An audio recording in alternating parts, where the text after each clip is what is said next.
James, you're on. James. Yeah. No. I know. Hi there. Yes, Rowan and Rita. I know. Oh, we're on air. Jeez. Sorry, I was just going over my list here, guys. What's Got a the little list. It's a list of politicians and government types who have been charged with crimes, and let's see here whether or not they've been indicted or not. So, let's see. So we got here Hillary Clinton having a secret email server in her basement to talk to foreign governments and God knows who else when she was Secretary of State. No indictment here on the list. What about Barack Obama for blatantly violating the First Amendment and spying on war journalists and pretty much every president in history before him put together? No indictment. Nothing. Oh, what about this? George W. Bush for lying about weapons of mass destruction in Iraq and saying that Western troops would be welcomed as liberators in Baghdad.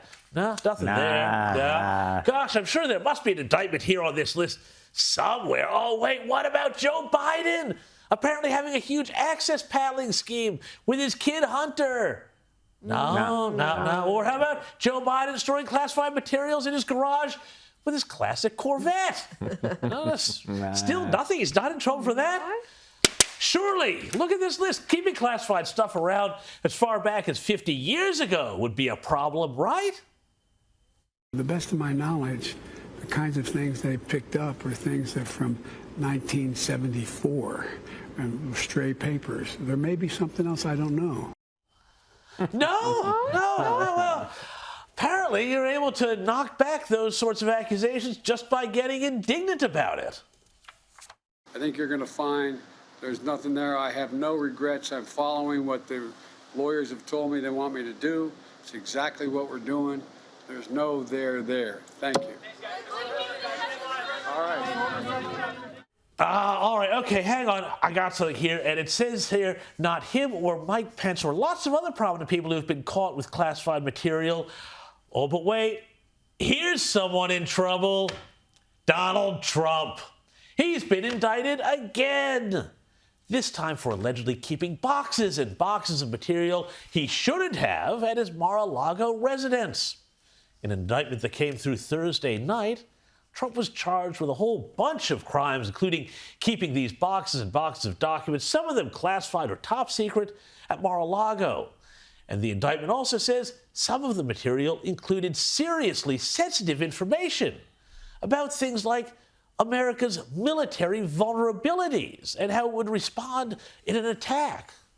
I mean, gosh, who knew that the fact that Mark Milley was America's top general was a secret? Were we not supposed to talk about how West Point cadets are made to study up on white privilege thanks to this guy instead of how to rout the enemy? Or the fact that he once admitted he'd give Beijing a heads up about a U.S. sneak attack?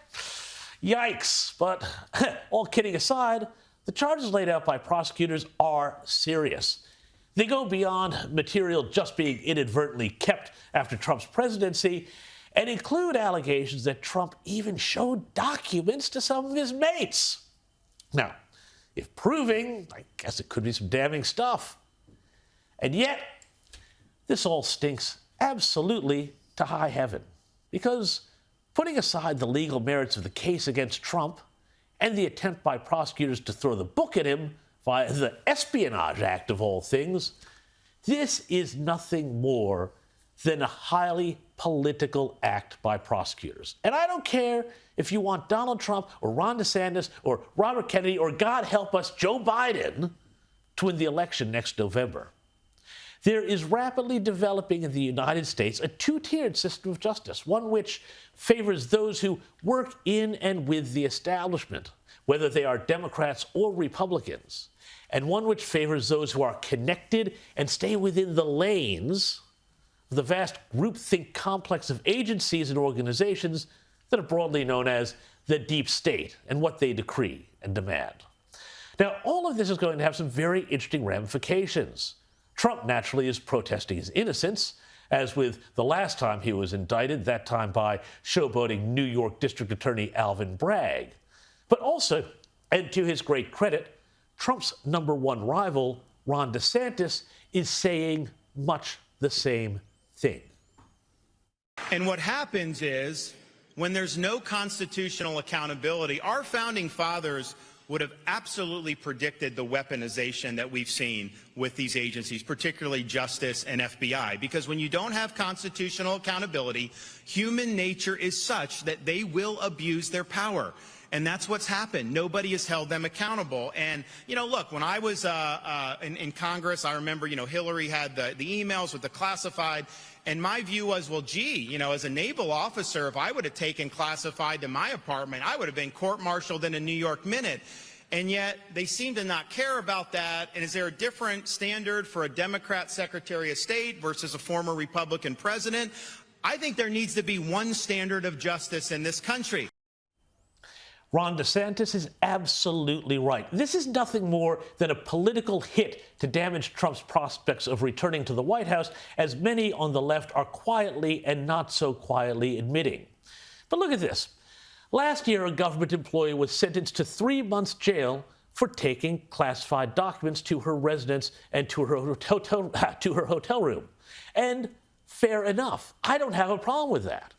But if prosecutors are really going to go down the same road with Trump, either to put him in jail or more likely just to tie him up and smear him so he can't be president again, then they need to do the same thing with everyone else who's been accused of similar or other sorts of misdeeds, including Joe Biden, who a whistleblower report suggests was at the center of a $5 million foreign pay-for-play bribery scheme, as well as a host of others like James Comey and John Brennan, who lied under oath to Congress, and former FBI official Andrew McCabe, who lied to investigators over a whole series of matters, all of them having ties to the Get Trump agenda.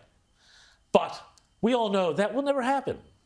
America's slide into Banana Republic territory continues apace.